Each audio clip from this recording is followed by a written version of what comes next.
Hello friends, நம்ம வந்து பார்த்தீங்கன்னா இந்த டாப் 5 சீரீஸ் அப்படிங்கிற சீரீஸில் ஒவ்வொரு சப்ஜெக்ட்லையுமே ரொம்ப இம்பார்ட்டண்ட்டான, குறிப்பாக சொல்லணும்னா ப்ரீவியஸ் இயர் கொஷின்ஸில் வந்து கேட்கப்பட்ட கொஷின்ஸை வந்து எடுத்து ப்ராப்பர் எக்ஸ்பிளனேஷனோட வந்து டிஸ்கஸ் பண்ணியிருக்கோம். ஸோ அது போல் இன்னைக்கு நம்ம ஹிஸ்ட்ரியில் ப்ரீவியஸ் இயர் கொஷின்ஸில் வந்து கேட்கப்பட்ட சில கொஷின்ஸ், அப்புறம் அதுக்கான ப்ராப்பர் எக்ஸ்பிளனேஷன்ஸோட நம்ம வந்து பார்க்கலாம். ஸோ ஃபர்ஸ்ட் கொஷின் வந்து பாருங்க, Who among the following was the founder of Turkish dominion in India? கீழ்கண்டவர்களுள் துருக்கிய ஆதிக்கத்தை இந்தியாவில் தோற்றுவித்தவர் யார் அப்படின்னு கேட்டிருக்காங்க. ஓகேவா, துருக்கிய ஆதிக்கத்தை இந்தியாவில் தோற்றுவித்தவர் யார்? ஸோ இப்போ இதுக்கு ஆன்சர் வந்து பார்த்தீங்க அப்படின்னா குதுபுதீன் ஐபக். ஓகேவா, ஸோ குதுபுதீன் ஐபக் அப்படிங்கிறவர் தான். ஸோ இதுக்கான எக்ஸ்பிளனேஷன் நம்ம வந்து பார்த்துடலாம். அதாவது 712 ஏடியில், ஓகேவா, கிபி 712 தான் வந்து பார்த்தீங்கன்னா அரேபியர்கள் முதல்ல சிந்து அப்படிங்கிற அந்த பகுதியில் வந்து படையெடுப்பு வந்து நடத்தியிருப்பாங்க. ஓகேவா, ஸோ அதுக்கப்புறமா அவங்களுக்கு வந்து இந்தியாவை பெருசாக கைப்பற்றி ஆட்சி பண்ணும் அப்படிங்கிற எண்ணம்லாம் பெருசாக இருக்காது. முகமது கஜ்னி வந்திருப்பாரு, நிறைய முறை இந்தியாவை வந்து கொள்ளையடிச்சுட்டுலாம் போயிருப்பாரு. அதுக்கப்புறமா வந்து முகமது கோரிக்கு தான் இந்தியா வந்து ஆட்சி பண்ணணும், இவ்வளோ செல்வ செழிப்பான இந்தியா வந்து ஆட்சி பண்ணணும் அப்படிங்கிற எண்ணம் வந்து வந்திருக்கும். ஸோ முகமது கோரி வந்து பார்த்தீங்க அப்படின்னா இங்கே இந்தியாவுக்கு வந்து நிறைய படையெடுப்பெல்லாம் வந்து நடத்தி ஒரு வழியா இந்தியாவில் சில இடங்களை ரஜபுத்திரர்களை வந்து தோக்கடிச்சு இந்தியாவில் சில இடங்களை வந்து பிடிச்சிருப்பார். ஓகேவா, ஸோ பிடிச்சிட்டு அதுக்கப்புறமா அவர் திரும்ப போகும்போது 1206 முகமது கோரி இறந்து போயிடுவார். ஓகேவா, ஆனா இந்தியாவில் அவர் பிடிச்ச இடங்கள் இருக்கு இல்லையா, அது எல்லாத்துக்குமே அவர் வந்து ஒரு கவர்னர்ஸை வந்து அப்பாயிண்ட் பண்ணிட்டு போயிருப்பார் அந்த இடத்தெல்லாம் பாதுகாக்கிறதுக்கு. ஓகேவா, அப்படி ஒரு கவர்னரா இருந்தவர் தான் நம்மளுடைய குதுபுதீன் ஐபக். ஓகேவா, ஸோ இவர் வந்து முகமது கோரியுடைய முதன்மையான அடிமையாகவும் இருந்தவர். ஸோ முகமது கோரி வந்து பார்த்தீங்கன்னா அவருக்கு வாரிசுகள் யாருமே இல்லை. அதனால பந்தகன் அப்படின்னு சொல்லப்படுற ஒரு வகையான அடிமைகளை வந்து ரொம்ப பாசமா பாதுகாத்து வளர்த்துட்டு இருந்தார். அப்படி ஒரு முதன்மையான ஒரு அடிமை தான் நம்ம குதுபுதீன் ஐபக். இப்போ 1206 முகமது கோரி இறந்துட்டாரு அப்படிங்கிற செய்தி வந்த உடனே இந்த முதன்மையான அடிமை இருக்கார் இல்லையா குதுபுதீன் ஐபக், அவர் வந்து என்ன டிக்ளேர் பண்ணிடுவாரு அப்படின்னா, இனிமே இந்தியாவில் வந்து பார்த்தீங்கன்னா டெல்லி சுல்தான்கள் சார்பாக நான் தான் வந்து ஆட்சி பண்ண போறேன் அப்படிங்கிற மாதிரி அறிவிச்சிருவார். ஓகேவா, நம்ம கொஸ்டினும் வந்து பார்த்தீங்கன்னா துருக்கிய ஆதிக்கத்தை இந்தியாவில் தோற்றுவித்தவர் வந்து நம்மளுடைய குதுபுதீன் ஐபக் தான். ஏன்னா கோரி பிடிச்சதோட சரி, அவர் அதோட போயிட்டாரு. அதுக்கப்புறம் ஆட்சியை நிலைநிறுத்தினது யாரு அப்படின்னு பார்த்தீங்கன்னா குதுபுதீன் ஐபக் தான். ஸோ நம்மளோட குதுபுதீன் ஐபக் வந்து பார்த்தீங்கன்னா கோரி இறந்தார் இல்லையா 1206.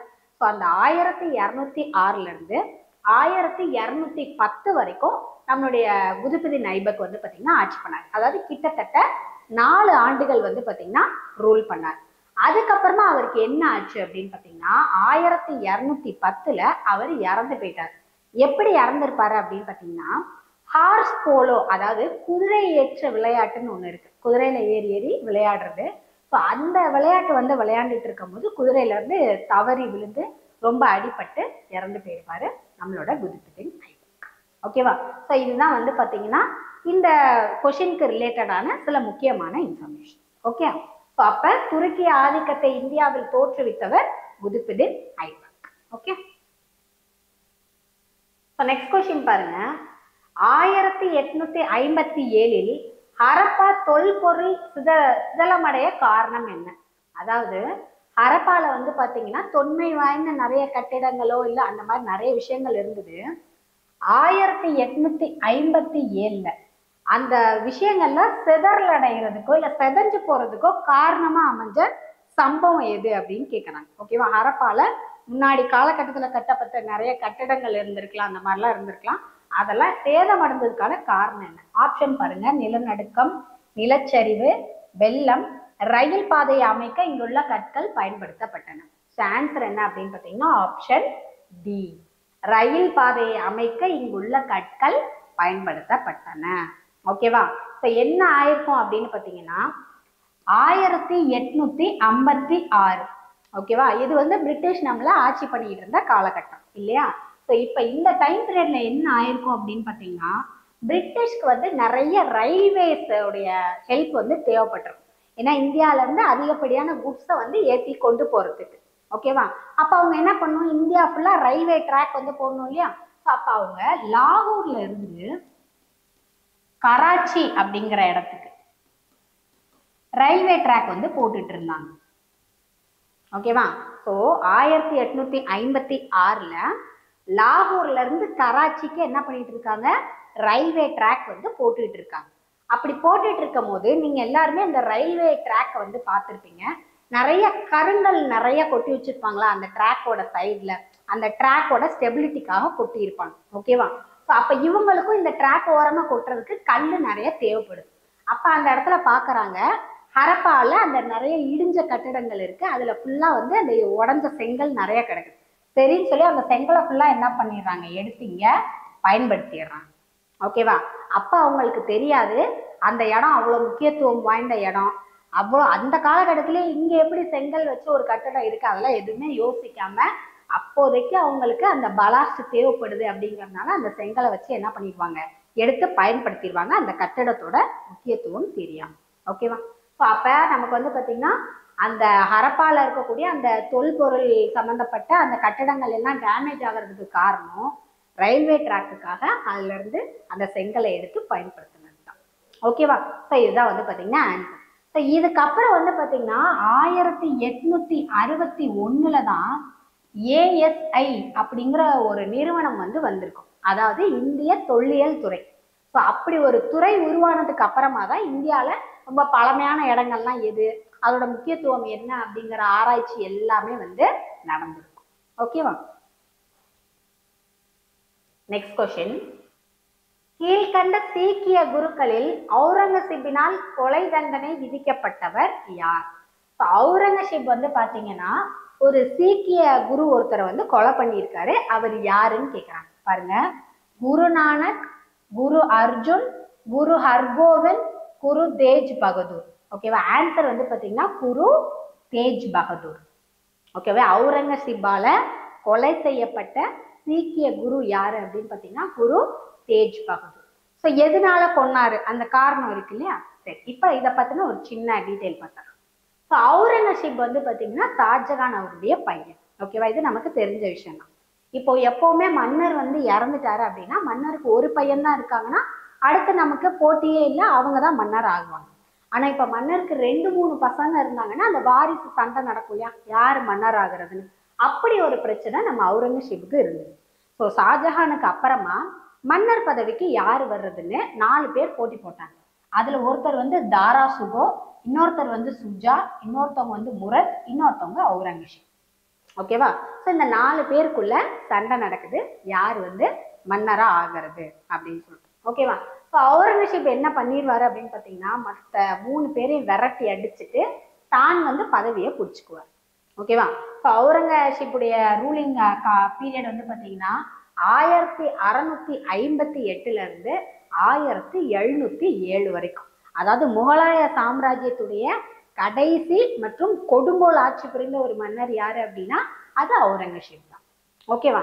சரி, இப்ப இந்த தாரா சுகோ இருக்கார் இல்லையா, இவருக்கு வந்து பாத்தீங்க அப்படின்னா இந்த குரு தேஜ் பகதூர் வந்து அதிகமா உதவி பண்ணுவார். ஓகேவா? அவுரங்கசீப்பை வந்து எப்படியாவது என்ன பண்ணணும், மன்னர் பதவியில இருந்து இறக்கிட்டு இந்த தாரா சுகோவை மன்னர் ஆக்கணுன்றதுக்காக நிறைய பேக் எண்ட்ல வந்து நிறைய வேலை பார்த்துட்டு இருப்பாரு இந்த குரு தேஜ் பகதூர்.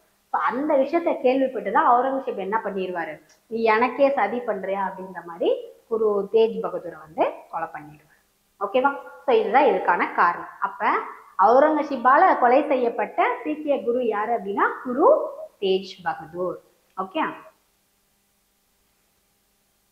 நெக்ஸ்ட் கொஸ்டின் பாருங்க, முதலில் வெள்ளி நாணயத்தை வெளியிட்ட குப்த அரசர் யார்? இது வந்து பாத்தீங்கன்னா இப்ப லாஸ்ட் இயர் நடந்த குரூப் 2ல கூட கேட்டிருந்தாங்க. ஓகேவா? இந்த கொஸ்டின் அப்படியே கேட்டிருந்தாங்க. குப்தர்கள்ல இருந்து இந்த கேள்வி கேட்கப்பட்டிருக்கு. ஓகேவா? முதலில் வெள்ளி நாணயத்தை வெளியிட்ட குப்த அரசர் யார்? ஸோ குப்தர்கள் காலம் வந்து பாத்தீங்கன்னா கிட்டத்தட்ட ஒரு பொற்காலம், நிறைய தங்கம் வந்து புழக்கத்துல இருந்த ஒரு காலகட்டம். அந்த காலகட்டத்துல வெள்ளியில நாணயத்தை ரிலீஸ் பண்ண அரசர் யார் அப்படின்னு பாத்தீங்கன்னா 2ஆம் சந்திரகுப்தர் தான். ஓகேவா? 2ஆம் சந்திரகுப்தர். ஓகேவா? சரி, இப்ப இதை பத்தின சில டீட்டெயில் வந்து நம்ம பார்த்துடலாம். ஸோ குப்த அரச வம்சத்தை வந்து தோற்றுவித்தவர் யார் அப்படின்னு பாத்தீங்கன்னா ஸ்ரீகுப்தர் அப்படிங்கிறவர். ஓகேவா? குப்த அரச வம்சத்தை தோற்றுவித்தவர் யார் அப்படின்னா ஸ்ரீகுப்தர். ஓகேவா? சோ அவருக்கு அடுத்தபடியா நிறைய பேர் வந்து ஆட்சி பண்ணிட்டே இருப்பாங்க. முதலாம் சந்திரகுப்தர், அதுக்கப்புறம் சமுத்திரகுப்தர், அதுக்கப்புறம் இரண்டாம் சந்திரகுப்தர், இப்படி ஆட்சி பண்ணியிருப்பாங்க. இப்போ இந்த இரண்டாம் சந்திரகுப்தர் இருக்கார் இல்லையா, ஏன்னா இவர் தான் வெள்ளி நாணயத்தை இஷ்யூ பண்ணியிருக்காரு. இப்போ இந்த ரெண்டாம் சந்திரகுப்தர் வந்து மொத்தம் 40 ஆண்டு காலம் வந்து ஆட்சி பண்ணார். 40 இயர்ஸ் வந்து பாத்தீங்க அப்படின்னா ரூல் பண்ணார். ஓகேவா? அவருடைய டைம் பீரியட் கொடுத்துருக்காங்க பாருங்க, 375 இருந்து 415 ஏடி. ஓகேவா? ஸோ நெக்ஸ்ட், இந்த இரண்டாம் சந்திரகுப்தருக்கு வந்து ஒரு சிறப்பு பெயர் இருக்கு. அது என்ன அப்படின்னா விக்ரமாதித்யா. ஓகேவா? விக்ரமாதித்யர் அப்படின்னு அழைக்கப்படக்கூடிய குப்த அரசர் யார் அப்படின்னு கூட கேட்கலாம். ஸோ அதுவுமே நம்மளுடைய இரண்டாம் சந்திரகுப்தர் தான். ஓகேவா? அவர் தான் என்னன்னு அழைக்கிறாங்க, விக்ரமாதித்யான்னு சொல்லிட்டு அழைப்பாங்க. ஸோ இவரை பத்தி இன்னொரு சிறப்பான விஷயம் என்ன அப்படின்னு பார்த்தீங்கன்னா, இவருடைய அந்த கோர்ட், இவருடைய அந்த அவையில தான் நவரத்னங்கள் வந்து இருந்தாங்க. அதாவது ஒவ்வொரு துறையிலும் சிறந்து விளங்கக்கூடிய ஒரு 9 பேர் கொண்ட குழு, அவங்கள வந்து நவரத்னாஸ் அப்படின்னு சொல்லுவாங்க. ஓகேவா? அந்த நவரத்னங்கள் யாருடைய அவையில இடம்பெற்றிருந்தாங்க அப்படின்னா இரண்டாம் சந்திரகுப்தனுடைய அவையில தான் வந்து இடம்பெற்றிருந்தாங்க. ஓகேவா? ஸோ இது எல்லாமே இரண்டாம் சந்திரகுப்தர் பத்தின சிறப்பான விஷயம். ஓகேவா? ஸோ அப்ப முதலில் வெள்ளி நாணயத்தை வெளியிட்ட அரசரும் இரண்டாம் சந்திரகுப்தர் தான். விக்ரமாதித்யர் அப்படின்னு அழைக்கப்படுறதுமே நம்மளுடைய இரண்டாம் சந்திரகுப்தர் தான். நவரத்னங்கள் யாருடைய அவையில வந்து இடம்பெற்றிருந்தாங்க அப்படின்னா அதுவுமே நம்மளுடைய இரண்டாம் சந்திரகுப்தர் தான். ஓகே. ஸோ நெக்ஸ்ட் கொஸ்டின் பாருங்க, லாஸ்ட்ல வந்து ஒரு சின்ன மேட்ச் த ஃபாலோயிங் மாதிரி பொறுத்துக மாதிரி வந்து கொடுத்து கேட்டிருக்காங்க. ஸோ பட்டியல் 1 வந்து பட்டியல் 2ஓட பொறுத்து சொல்லியிருக்காங்க. லாகூர் கோட்டை யாரால கட்டப்பட்டது? ஜமி மசூதி யாரால கட்டப்பட்டது? செங்கோட்டை யாரால கட்டப்பட்டது? அக்பரின் சமாதி யாரால கட்டப்பட்டதுன்னு கேட்டிருக்காங்க. ஸோ இதுல வந்து பாத்தீங்கன்னா 2 விஷயம் நம்ம ஈஸியா மேட்ச் பண்ணிடலாம். ஓகேவா? ஒண்ணு வந்து செங்கோட்டை, ரெட் ஃபோர்ட் வந்து பாத்தீங்கன்னா ஷாஜகானால கட்டப்பட்டது. ஓகேவா? இது நமக்கு தெரியும். அடுத்து அக்பருடைய சமாதி, எப்பவுமே ஒருத்தருக்கு சமாதி யாரு கட்டுவாங்க? அவங்களுடைய வாரிசு, அவங்களுடைய பையன் தான் கட்டுவாங்க இல்லையா? ஸோ அக்பருடைய வாரிசு யாரு? ஜஹாங்கீர். ஸோ அப்ப அக்பர் சமாதி யாரு கட்டியிருப்பாங்க அப்படின்னா ஆப்வியஸா யார் தான் கட்டியிருப்பாங்க? ஜஹாங்கீர் தான் வந்து கட்டியிருப்பாங்க. ஓகேவா? அப்ப இது ரெண்டும் நம்ம ஈஸியா வந்து மேட்ச் பண்ணிட்டோம். ஸோ சிக்கு வந்து பாத்தீங்கன்னா 4 இந்த ஒரு ஆப்ஷன்ல தான் வந்திருக்கு. ஓகேவா? சிக்கு வந்து 4 வந்திருக்கு, அதே மாதிரி டிக்கு வந்து 3.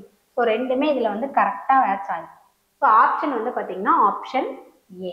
அப்ப இதுல இருந்தே மற்றதை நம்ம ஈஸியா தெரிஞ்சுக்கலாம். ஸோ முதல்ல பாருங்க, போர்ட் ஆஃப் லாகூர், அதாவது லாகூர் கோட்டை அப்படிங்கிறது அக்பரால அமைக்கப்பட்டது.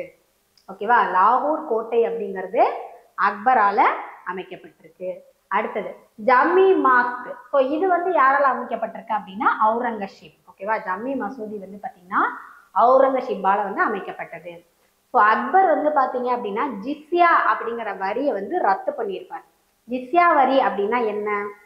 இப்ப முஸ்லீம் அல்லாதவர்கள், ஓகேவா, இப்ப இந்த அக்பரா இருக்கட்டும், ஜஹாங்கீர் இருக்கட்டும், இந்த முகலாயர்கள் எல்லாமே முஸ்லீம் ஆட்சியாளர்கள் இல்லையா?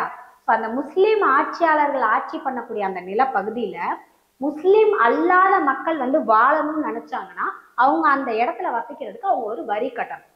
அதுக்கு பேரு ஜிஸ்யா வரி, இல்ல புனித பயண வரின்னு கூட சொல்லுவாங்க. ஸோ இந்த ஜிஸ்யா வரி வந்து வேண்டாம், என்னுடைய ஆட்சியில எல்லாரும் ஒண்ணுதான் அப்படின்ற மாதிரி அக்பர் வந்து இந்த ஜிஸ்யா வரி வந்து ரத்து பண்ணாரு. ஆனா மறுபடியும் அதை அவுரங்கசீப் வந்து கொண்டு வந்திருப்பாரு. ஓகேவா? அதெல்லாம் கிடையாது. முஸ்லீம் அல்லாதவங்க கண்டிப்பா என்ன பண்ணும்? ஜிஸ்யா வரிய கட்டியே ஆகணும். அப்ப ஜமி மசூதி யாரால அமைக்கப்பட்டிருக்கு அப்படின்னா அவுரங்கசீப் ரொம்ப ரிலீஜியனை தீவிரமா ஃபாலோ பண்ணியிருக்காரு.